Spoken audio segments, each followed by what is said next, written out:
1 Tessalonicenses 1. Eu, Paulo e Silas e Timóteo escrevemos esta carta aos irmãos da igreja da cidade de Tessalônica. A vocês que estão unidos com Deus, o Pai e o Senhor Jesus Cristo, que a graça e a paz estejam com vocês. Nas nossas orações, sempre damos graças a Deus por todos vocês e nunca deixamos de pedir em favor de vocês.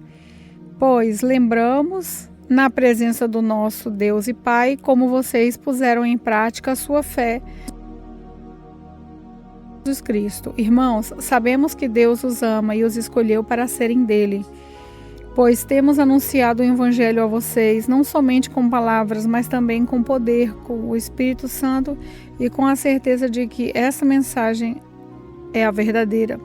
Vocês sabem de que maneira nós comportamos no meio de vocês, para o próprio bem de vocês.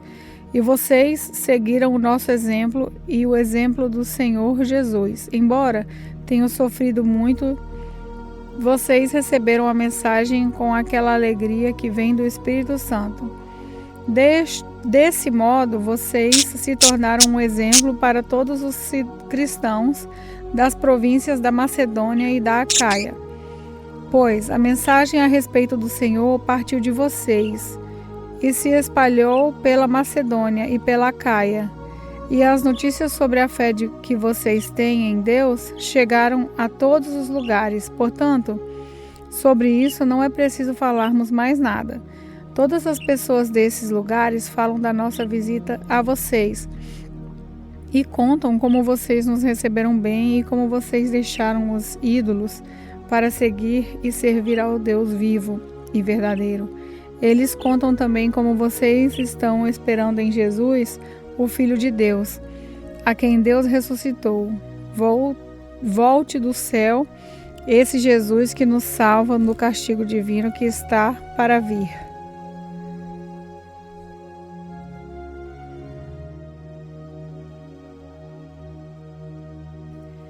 Primeiro Tessalonicenses 2.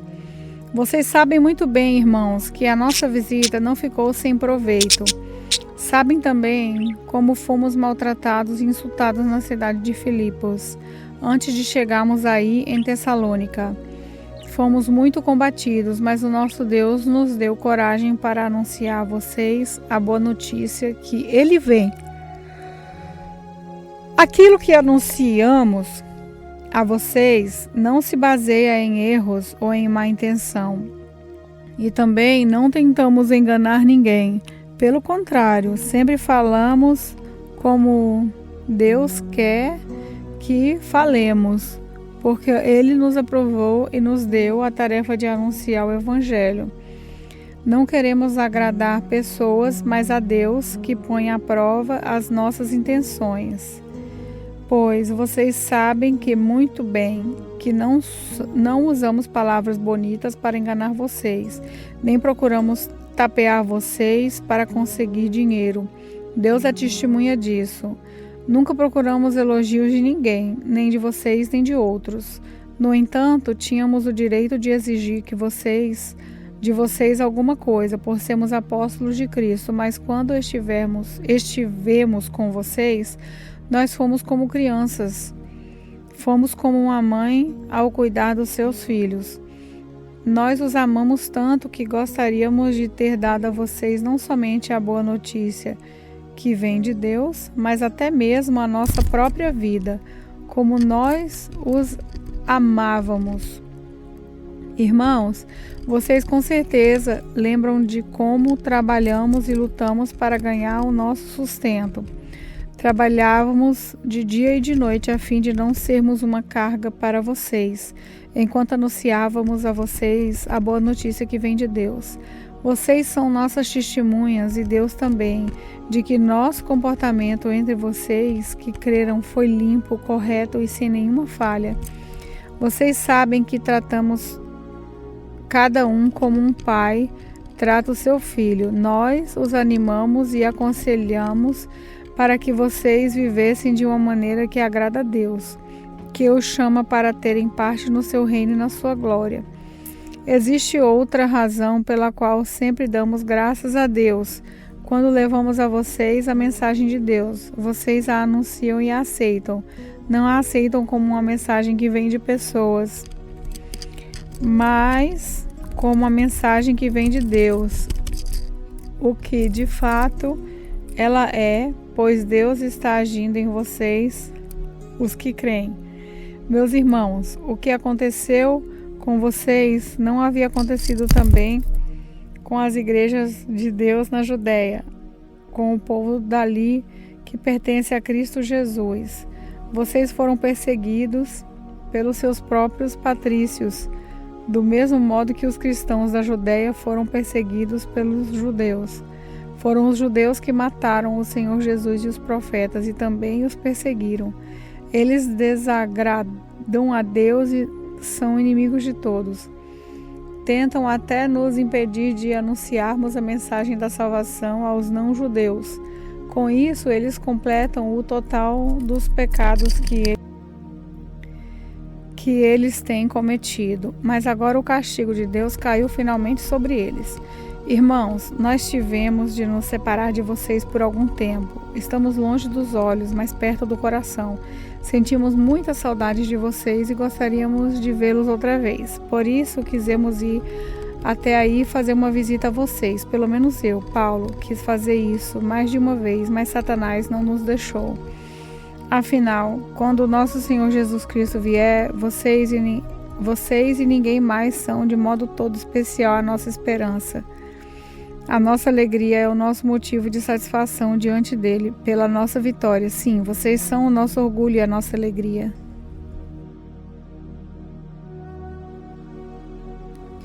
1 Tessalonicenses 3. Então, não podemos aguentar mais sem ter notícia de vocês. Por isso, Silas e eu resolvemos ficar sozinhos em Atenas e enviar a vocês o nosso irmão Timóteo. Ele tem trabalhado conosco no serviço de Deus, anunciado o Evangelho de Cristo. Nós os enviamos para animar e ajudar vocês na fé, a fim de que ninguém fique desanimado por causa das perseguições. Vocês mesmos sabem muito bem que elas fazem parte daquilo que Deus quer para nós. Pois, quando estávamos com vocês, nós o avisamos que íamos ser perseguidos e, como vocês sabem, isso aconteceu mesmo. Por isso, não pude aguentar mais sem ter notícias de vocês e enviei Timóteo para saber como vai a fé de vocês. É que eu tinha medo de que o diabo os estivesse tentado de tal modo que todo o nosso trabalho tivesse ficado inútil. Agora Timóteo já voltou daí da Tessalônica e nos trouxe boas notícias a respeito da fé que vocês têm em Deus e do amor que vocês têm uns pelos outros. Ele nos contou que vocês sempre lembram de nós com carinho e que têm tanta vontade de nos ver como nós temos de ver vocês. Assim, irmãos, em todas as nossas dificuldades e sofrimentos, o que nos animou foi a fé que vocês têm. Agora nós nos sentimos com mais vida, porque sabemos que vocês continuam a viver firmes por estarem unidos com o Senhor. E assim podemos dar graças a Deus por vocês. Agradecemos a alegria que temos diante do nosso Deus por causa de vocês. Dia e noite pedimos a Ele de todo o coração que nos deixe ir vê-los pessoalmente para podermos completar o que ainda falta na fé que vocês têm. Que o nosso próprio Deus, o nosso Pai, o nosso Senhor Jesus, preparem o nosso caminho para podermos ir visitar vocês. Que o Senhor faça com que cresça cada vez mais o amor que vocês têm um pelos outros e por todas as pessoas. E esse amor se torne igual ao nosso amor por vocês. Desse modo, Deus dará força ao coração de vocês e vocês serão completamente dedicados a Ele e estarão sem culpa na presença do nosso Deus e Pai, quando nosso Senhor Jesus vier com todos os que são deles. Amém. 1 Tessalonicenses 4. Finalmente, irmãos, vocês aprenderam de nós como devem viver para agradar a Deus, e é assim mesmo que vocês têm vivido. E agora pedimos e aconselhamos, em nome do Senhor Jesus, que façam ainda mais, pois vocês conhecem os ensinamentos que demos pela autoridade do Senhor Jesus. O que Deus quer de vocês é isso, que sejam completamente dedicados a Ele e que fiquem livres da imoralidade. Que cada um saiba viver com a sua esposa de um modo que alegre a Deus, com todo o respeito, e não com paixões sexuais baixas, como fazem os incrédulos que não conhecem a Deus. Nesse assunto, que ninguém prejudique o seu irmão, nem desrespeite o seu direito, pois, como nos já lhes dissemos e avisamos, o Senhor castigará duramente os que fazem essas coisas. Deus não nos chamou para vivermos na imoralidade, mas para sermos completamente dedicados a Ele. Portanto, quem rejeita esse ensinamento não será... Quem rejeita esse ensinamento não está rejeitando um ser humano, mas a Deus, que dá a vocês o seu Espírito Santo. Não há necessidade de lhes escrever a respeito do amor pelos irmãos na fé, pois o próprio Deus lhes ensinou que vocês devem amar uns aos outros, pois é esse o amor que vocês têm mostrado a todos os irmãos que vivem em toda a província da Macedônia. Portanto, meus irmãos, pedimos que façam ainda mais. Procurem viver em paz, tratem os seus próprios assuntos e vivam do seu próprio trabalho, como já dissemos antes. Assim, aqueles que não são cristãos os respeitarão, e vocês não precisarão viver às custas de ninguém. Irmãos, queremos que vocês saibam a verdade a respeito dos que já morreram, para que não fiquem tristes como ficaram aqueles que não têm fé, não têm esperança. Nós cremos que Jesus morreu e ressuscitou, e assim cremos também que, depois que Jesus vier, Deus o levará de volta, junto com ele levará os que morreram crendo nele. De acordo com o ensinamento do Senhor, afirmamos a vocês o seguinte: nós, os que estivermos vivos no dia da vinda do Senhor, não iremos antes daqueles que já morreram. Porque haverá o grito de comando, a voz do arcanjo e o som da trombeta de Deus, e então o próprio Senhor descerá do céu. Aqueles que morreram crendo em Cristo ressuscitarão primeiro.